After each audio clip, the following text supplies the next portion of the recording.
आपकी आवाज। मेरे प्यारे देशवासियों, देखिए कितना बड़ा सुखद संयोग है।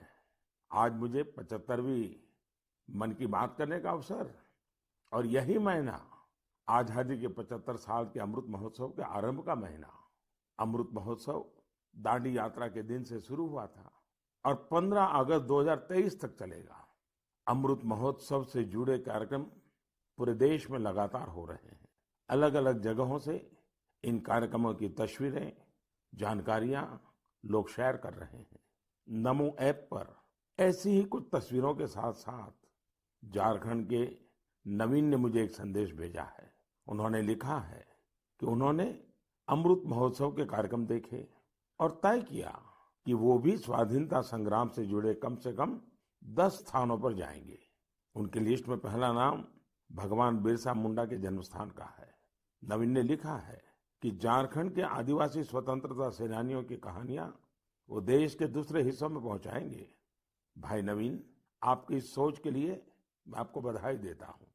साथियों, किसी स्वाधीनता सेनानी की संघर्ष गाथा हो, किसी स्थान का इतिहास हो, देश की कोई सांस्कृतिक कहानी हो, अमृत महोत्सव के दौरान आप उसे देश के सामने ला सकते हैं। देशवासियों को उससे जोड़ने का माध्यम बन सकते हैं।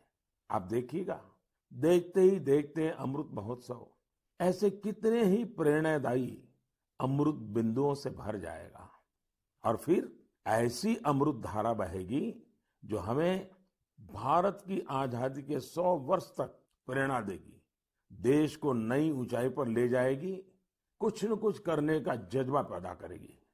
आजादी की लड़ाई में हमारे सेनानियों ने कितने ही कष्ट इसलिए सहे क्योंकि वो देश के लिए त्याग और बलिदान को अपना कर्तव्य समझते थे। उनके त्याग और बलिदान की अमर गाथाएं अब हमें सतत कर्तव्य पथ के लिए प्रेरित करें।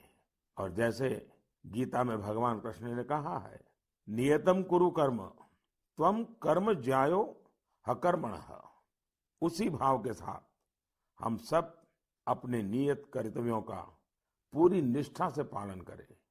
और आजादी का अमृत महोत्सव का मतलब यही है कि हम नए संकल्प करें, उन संकल्पों को सिद्ध करने के लिए जी जान से जुट जाएं। और संकल्प वो हो जो समाज की भलाई के हो, देश की भलाई के हो, भारत के उज्जवल भविष्य के लिए हो। और संकल्प वो हो जिसमें मेरा अपना स्वयं का कुछ न कुछ जिम्मा हो, मेरा अपना कर्तव्य जुड़ा हुआ हो।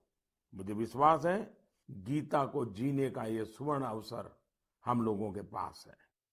तमिलनाडु के कोयम्बटूर में बस कंडक्टर का काम करने वाले मरिमुथु योगनाथन जी हैं। योगनाथन जी अपनी बस के यात्रियों को टिकट देते हैं तो साथ में ही एक पौधा भी मुफ्त देते हैं। इस तरह योगनाथन जी न जाने कितने ही पेड़ लगवा चुके हैं। योगनाथन जी अपने वेतन का काफी हिस्सा इसी काम में खर्च करते आ रहे हैं। अब इसको सुनने के बाद ऐसा कौन नागरिक होगा जो मरिमुथु योगनाथन जी के काम की प्रशंसा न करे। मैं हृदय से उनके इस प्रयासों को बहुत बधाई देता हूं, उनके इस प्रेरक कार्य के लिए। मेरे प्यारे देशवासियों, वेस्ट से वेल्थ यानी कचरे से कंचन बनाने के बारे में हम सब ने देखा भी है, सुना भी है और हम भी औरों को बताते रहते हैं। कुछ उसी प्रकार से वेस्ट को वैल्यू में बदलना का भी काम किया जा रहा है। ऐसा ही एक उदाहरण केरल के कोच्चि के सेंट टेरेसा कॉलेज का है। मुझे याद है कि 2017 में मैं इस कॉलेज के कैंपस में एक बुक रीडिंग पर आधारित कार्यक्रम में शामिल हुआ था। इस कॉलेज के स्टूडेंट्स रीयूजेबल टॉयज बना रहे हैं, वो भी बहुत ही क्रिएटिव तरीके से। ये स्टूडेंट्स पुराने कपड़ों, फेंके गए लकड़ी के टुकड़ों, बैग और बॉक्सेस का इस्तेमाल खिलौने बनाने में कर रहे हैं। कोई विद्यार्थी पजल बना रहा है तो कोई कार और ट्रेन बना रहा है। यहाँ इस बात का विशेष ध्यान दिया जाता है कि खिलौने सेफ होने के साथ साथ चाइल्ड फ्रेंडली भी हो। और इस पूरे प्रयास की एक अच्छी बात ये भी है कि ये खिलौने आंगनवाड़ी बच्चों को खेलने के लिए दिए जाते हैं। आज जब भारत खिलौनों की मैन्युफैक्चरिंग में काफी आगे बढ़ रहा है, तो वेस्ट से वैल्यू के ये अभियान, ये अभिनव प्रयोग बहुत मायना रखते हैं। आंध्र प्रदेश के विजयवाड़ा में एक प्रोफेसर श्रीनिवास पदकांडला जी हैं। वे बहुत ही रोचक कार्य कर रहे हैं। उन्होंने ऑटोमोबाइल मेटल स्क्रैप से स्कल्पचर्स बनाए हैं। उनके द्वारा बनाए गए विशाल स्कल्पचर्स सार्वजनिक पार्कों में लगाए गए हैं और लोग उन्हें बहुत उत्साह से देख रहे हैं। इलेक्ट्रॉनिक और ऑटोमोबाइल वेस्ट की रिसाइकलिंग का यह एक अभिनव प्रयोग है। मैं एक बार फिर कोची और विजयवाड़ा के इन प्रयासों की सराहना करता हूं और उम्मीद करता हूं कि और लोग भी ऐसे प्रयासों में आगे आएंगे। मेरे प्यारे देशवासियों, मुझे आज इंदौर की रहने वाली सौम्या जी का धन्यवाद करना है। उन्होंने एक विषय के बारे में मेरा ध्यान आकर्षित किया है और इसका जिक्र मन की बात में करने के लिए कहा है। ये विषय है भारत की क्रिकेटर मिताली राज जी का नया रिकॉर्ड। मिताली जी हाल ही में अंतर्राष्ट्रीय क्रिकेट में 10,000 रन बनाने वाली पहली भारतीय महिला क्रिकेटर बनी है।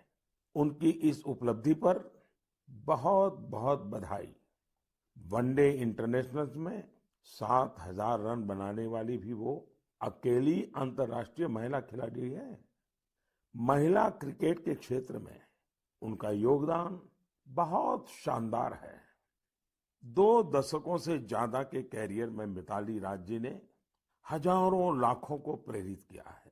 उनके कठोर परिश्रम और सफलता की कहानी न सिर्फ महिला क्रिकेटरों बल्कि पुरुष क्रिकेटरों के लिए भी एक प्रेरणा है।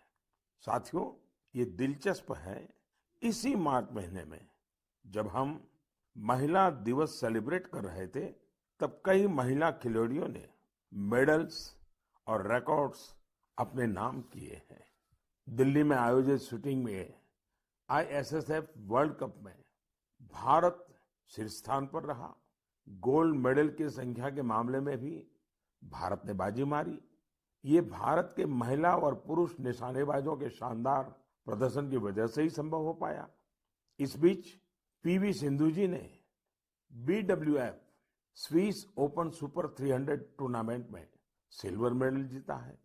आज एजुकेशन से लेकर एंटरप्रेन्योरशिप तक, आर्म फोर्सेस से लेकर साइंस एंड टेक्नोलॉजी तक, हर जगह देश की बेटियां अपनी अलग पहचान बना रही हैं।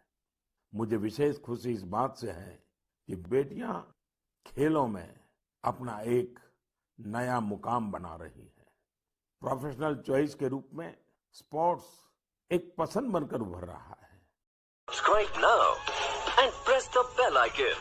Never miss an update.